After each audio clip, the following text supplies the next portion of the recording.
Carabao কাপের match খেলতে রাতে মাঠে নামতেছে ম্যানচেস্টার সিটি। তাদের প্রতিপক্ষ হচ্ছে ওয়াটফোর্ড। তো আজকে রাত 12টা 45 মিনিটে ম্যাচটা অনুষ্ঠিত হবে। ম্যানচেস্টার সিটি তারা খুবই ফুরফুরা মেজাজে আছে। বিগত ম্যাচটা তারা আর্সেনালের এগেনস্টে খেলছিল এবং ওইখানে তো তারা একদম লাস্ট মিনিটে গিয়ে ইকুয়ালাইজ করলো, মানে 2-2 করলো। আপনারা ম্যাচটা জানেন, খুবই একটা স্ট্রং ম্যাচ ছিল। আর্সেনাল তারা 10 ম্যানের হয়েছিল, কিন্তু আহ, তারা সেকেন্ড হাফটা যেইভাবে খেলছিল তারা চাইছিল যে কোনো মতেই এইভাবে রেজাল্টটা রেখে দিতে। তারা তো লিডে ছিল, 2-1 ছিল, তো তারা লিডে থেকে ম্যাচটা শেষ করতে চাইছিল, কিন্তু ম্যানচেস্টার সিটি যেইভাবে একের পর এক অ্যাটাক করতেছিল, এই অ্যাটাকের সামনে ওয়াটফোর্ড আর একদম শেষ মিনিট পর্যন্ত দাঁড়াতে পারেনি। একদম শেষের দিকে গিয়ে জন স্টোনসের একটা গোলে তারা ইকুয়ালাইজ করে এবং একটা পয়েন্ট পেয়ে সমান সমান পয়েন্ট নিয়েই মাঠ ছাড়ে আর্সেনাল এবং ম্যানচেস্টার সিটি। তো ওই ম্যাচের পর থেকে ম্যানচেস্টার সিটি তারা এখন পর্যন্ত খুবই সতেজ অবস্থায় আছে। ট্রেনিং ক্যাম্পে তাদেরকে খুবই হাসি খুশি দেখা যাইতেছে, যেহেতু তাদের সামনে ম্যাচ আছে ওয়াটফোর্ডের এগেনস্টে, মানে আজকের ম্যাচটা। তো তাদের অবশ্যই মেন্টালিটির দিক থেকে ফ্রেশ থাকাটা খুবই দরকার বলেই তারা এমনটা করতেছে, আর তাদের তো থাকারই কথা। তারা লাস্ট ম্যাচে যেই ধরনের ইফোর্ট দিছিল সেইটার ফল তারা একদম শেষের দিকে পাইছে। একটা পয়েন্টই তো দরকার ছিল ওই ম্যাচের হিসাব অনুযায়ী তাদের জন্য, তো তারা সেটা করতে পারছিল। তাদের মেন্টালিটিটা খুবই হাই অবস্থায় আছে। এইটা ওয়াটফোর্ডের জন্য খুবই খারাপ। দেখা যাক ওয়াটফোর্ড সেটা কিভাবে সামাল দিতে পারে। তবে সামাল দেওয়াটা তাদের জন্য মোটেই সহজ হবে না, অনেক বেশি কঠিন হবে বলেই মনে করতেছি। হাল্যান্ড সে তো 2022 সালে ম্যানচেস্টার সিটিতে যোগ দেয়। তো তখন থেকে এখন পর্যন্ত সে 100 গোল করে ফেলছে। এইটা তার জন্য অনেক বড় বড় একটা মাইলস্টোন। তো সে তো খুব বেশি যে ম্যাচ খেলছে তাও না, 100টা থেকে সামান্য বেশি। আমি এক্স্যাক্ট বলতে পারতেছি না, তবে 105টা সম্ভবত, 105 ম্যাচ এইরকম খেলছে আর 100টা গোল করে ফেলছে। এটা তারও জন্য মানে অবশ্যই একটা বিষয় যে এত কম ম্যাচ খেলে বা একদম মানে 100টা ম্যাচ, 100টার আশেপাশে ম্যাচ খেলেই 100টা গোল করে ফেলছে, এটা তো তার জন্য অবশ্যই বিশাল একটা বিষয়। তো সে খুবই মানে গোল করার দিকে মনোযোগী বর্তমান সময়ে অনেক বেশি দেখা যাইতেছে। এটা তো তার কাজই, তো সেটা দেখা যাক সে আজকের ম্যাচে কি করতে পারে। যদি হাল্যান্ড আজকে স্টার্ট করারই সম্ভাবনা থাকবে, এটা একটা ইম্পর্টেন্ট ম্যাচ। তো তার কাছে মানে অনেক বেশি সুযোগ থাকবে গোল করার। স্পেস পেলে তার গোল মিস হওয়ার কোনো ধরনের সম্ভাবনা থাকবে বলে মনে করতেছি না। তবে দেখা যাক কি হয়। স্টার্টিংটা বিগত ম্যাচের মতো হওয়ারই সম্ভাবনা থাকবে। ওয়াকার সে তো রাইট ব্যাক সাইডটা সামাল দেয়, সে দেখা যাক কী হয়। আর গত ম্যাচে যেহেতু স্টোনস সে বেঞ্চ থেকে আসছিল, আকনজি এবং রুবেন দিয়াস তারা দুইটা স্টার্ট করছিল। তো আজকের ম্যাচে দেখা যাক কোনো বদলি হয় কি না বা চেঞ্জ হয় কি না, এই দুইজনের কেউ একজন মানে বেঞ্চে থাকে কি না, কিংবা রুবেন দিয়াস তো গত ম্যাচটা মানে সে খেলছিল অনেক পরিশ্রম করেই, হার্ডওয়ার্কিং ছিল। তো আজকের ম্যাচে সে বিশ্রাম পায় কি না সেটাও একটা দেখার বিষয়। যদি স্টোন স্টার্ট করে তাহলে তো দিয়াজ সে বেঞ্চে থাকার সম্ভাবনা থাকবে। লেফট ব্যাকে গোবার্ডিওল সে তো খুবই ভালোভাবেই সেট হয়ে গেছে এই টিমের সাথে, তারই থাকার সম্ভাবনাটাই বেশি দেখতেছি, সে থাকবে বলেই মনে করতেছি। রদ্রি দেখা যাক সে মানে সে তো ইনজুর্ড। রদ্রি সে তো মানে ইনজুরিতে আছে, সে তো মানে থাকার সম্ভাবনা নাই, তবে তাকে নিয়ে খুবই সংশয় আছে। ম্যানচেস্টার সিটি এর খুব বেশি মানে চিন্তার বিষয় যতগুলো আছে বর্তমান সময়ে, ততগুলার মধ্যে অনেক বেশি চিন্তাতেই আছে রদ্রিকে নিয়ে। তো এই প্লেয়ারটা তাদের কত গুরুত্বপূর্ণ সেই সম্পর্কে আপনারা খুব ভালোভাবেই অবগত আছেন। তো এই প্লেয়ারটা মানে ইনজুরি ফ্রি থাকাটা তাদের জন্য কত দরকার সেটা অবশ্যই মানে তারা জানে। তো এই প্লেয়ারটা ইনজুরিতে পড়ছে, সে মানে কতদিন থাকে বাইরে সেটাও একটা বিষয়। খুব দ্রুত ফিরে আসার সম্ভাবনা দেখতেছি না। যতগুলা নিউজ দেখছি কিংবা রিপোর্ট দেখছি ততগুলা দেখেই মনে হয়েছে যে মানে তার বিষয়টা খুবই সিরিয়াস। তো সে দেখা যাক কি হয়।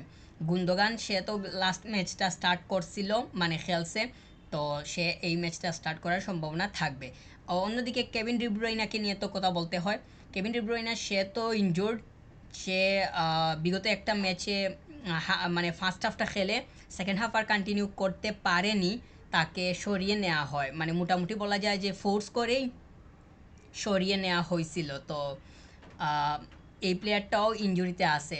তাদের দুইটাই গুরুত্বপূর্ণ মিডের প্লেয়ার, দুইটাই ইনজুরিতে।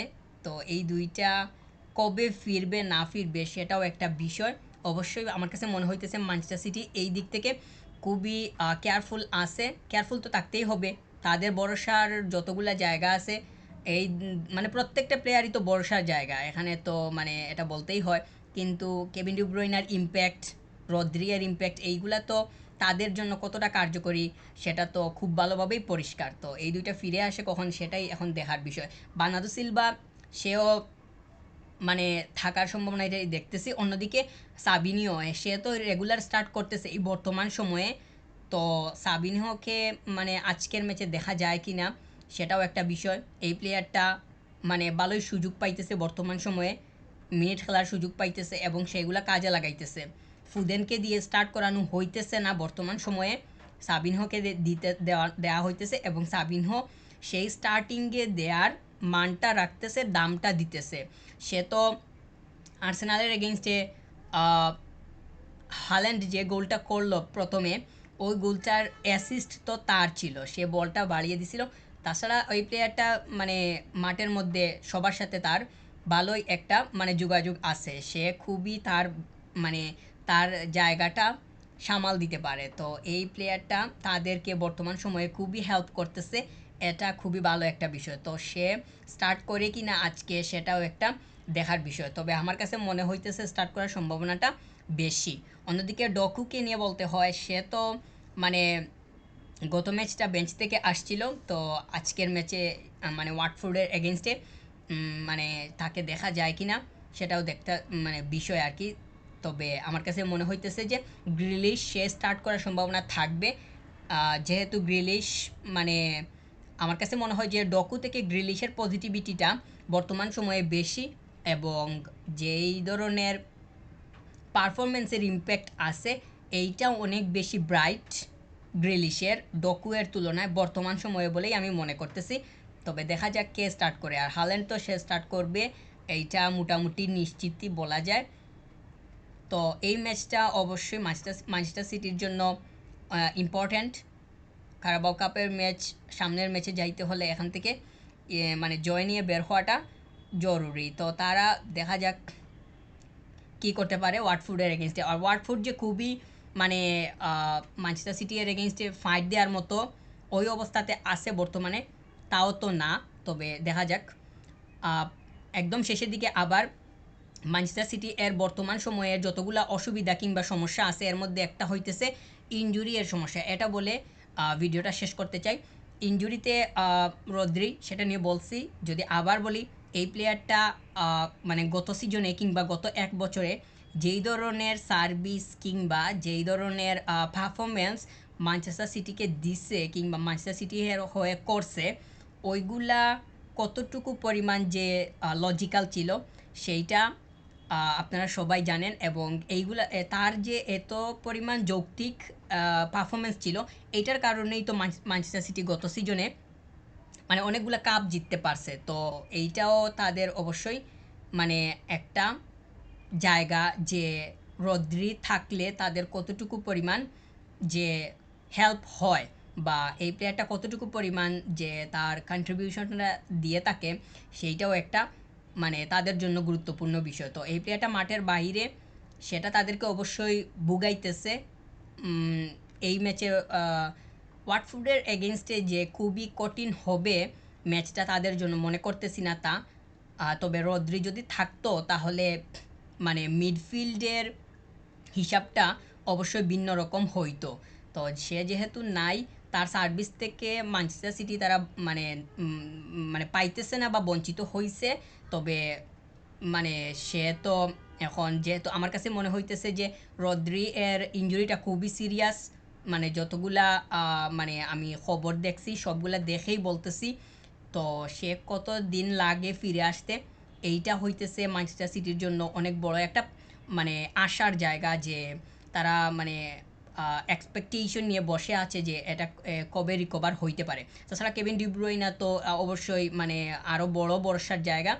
উম, ও ইনজুরিতে পড়ে বসে আছে, সেটাও তো ম্যানচেস্টার সিটির জন্য কোনোভাবেই ভালো দিক বলে মনে করতেছি না, কিংবা এইটা কোনোভাবেই মানে কোনো টিম প্রত্যাশা করবে না যে তাদের মানে টিমের মানে মূল জায়গাতেই যদি পচন কিংবা সমস্যা দেখা দিবে, এইরকম কোনো কিছুই তো কোনো টিম আশা করবে না। তো এইটা ম্যানচেস্টার সিটির জন্য অবশ্যই মানে চিন্তার বিষয় যে এখানে দুইটা প্লেয়ার নাই। সামনে তো আরও ম্যাচ আসতেছে, আজকে ওয়াটফোর্ডের এগেনস্টে ম্যাচ খেলবে।